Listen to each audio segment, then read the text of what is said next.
अस्सलाम वालेकुम साहब। कौन?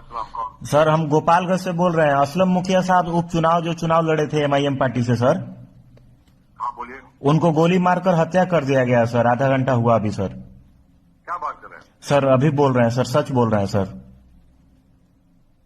एक मजाक तो नहीं कर रहे हैं? कसम खुदा की, कुरान की कसम।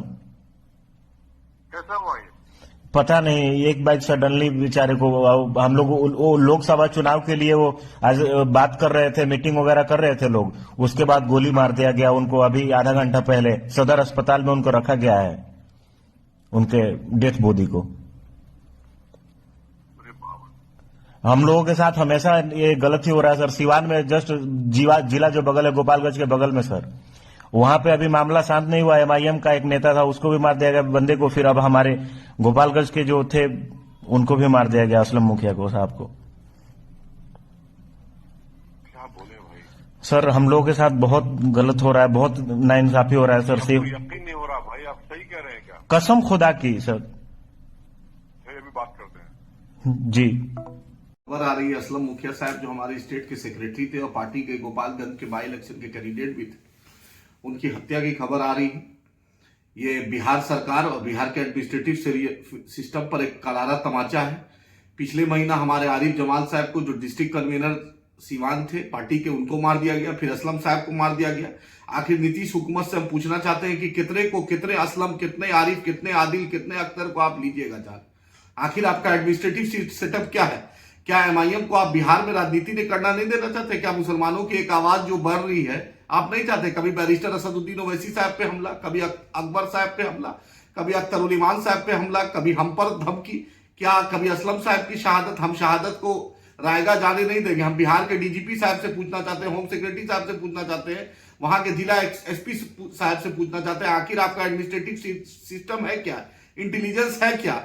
आखिर असलम साहब एक प्रतिष्ठित आदमी थे, पार्टी के भी थे और सामाजिक कारकुन थे, मदरसा से जुड़े हुए थे, एक समाज में उनका एक अलग पहचान थी। आप उनके साथ एक निर्मय हत्या करवा दीजिएगा। आखिर बिहार सरकार किस राह पे जा रही है? क्या ये जंगल राज 2, 3, 4 क्या इसको कहेंगे? आप बतलाइए। पिछले महीना आरिफ जमान साहब चले गए, कभी अख्तरुल ईमान साहब को जान से मारने की धमकी, हमको धमकी।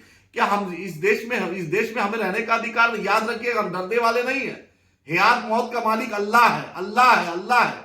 लेकिन याद रखिए कि बिहार सरकार की नाकामी, असलम साहब की खून रायगा नहीं जाएगी। मजलिस इत्तेहाद मुस्लिमीन इस मामले को हम सुप्रीम कोर्ट तक ले जाएंगे।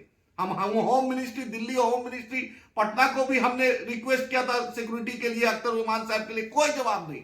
यही क्या आप चाहते हैं? मुसलमानों की लाश पे आप राजनीति करना चाहते हैं?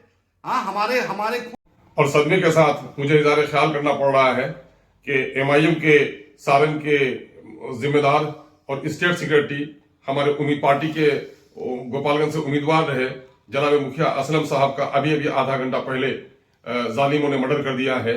और इससे 1 महीना कबल, अभी 2 महीना कबल तकरीबन, वहाँ सिवान में भी हमारे एक मजबूत कारकुन का मर्डर कर दिया लोगों ने। और हुकूमत आज तक कातिलों को गिरफ्तार नहीं कर सकी है। मेरा हुकूमत बिहार से मुतालबा है कि मुस्लिम अकलियत के लोगों के जान और माल, इज्जत, आबरू की तहफ़्फ़ुज़ नहीं हो रही है।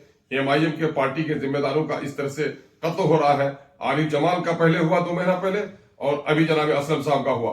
दोनों की पार्टी से मजबूत वाबस्तगी थी। हुकूमत वक्त से हमारा मुतालबा है कि कातिलों की फौरी तौर पर तलाशी की जाए और कातिलों को फांसी के फंदे पर लटकाया जाए और एमआईएम के कारकुनों को तहफ़्फ़ुज़ दिया जाए।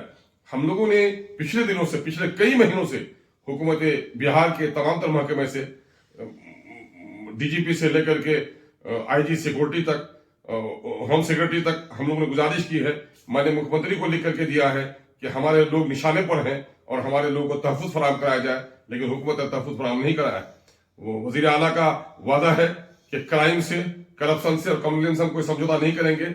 वज़ीर आला मोहतरम से हम गुजारिश करते हैं कि फौरी तौर पर इन कातिलों की गिरफ्तारी हो और ऐसे लोगों पर एसआईटी करके फौरी तौर पर ऐसे लोगों को फांसी की सजा दी जाए। हम हुकूमत वक्त से शदीद तरीन मुतालबा करते हैं कि बिहार में अक़लियतों के जान माल, इज्जत व आबरू और बिलखुसूस एमआईएम के लोगों के तहफ़्फ़ुज़ का सामान करें।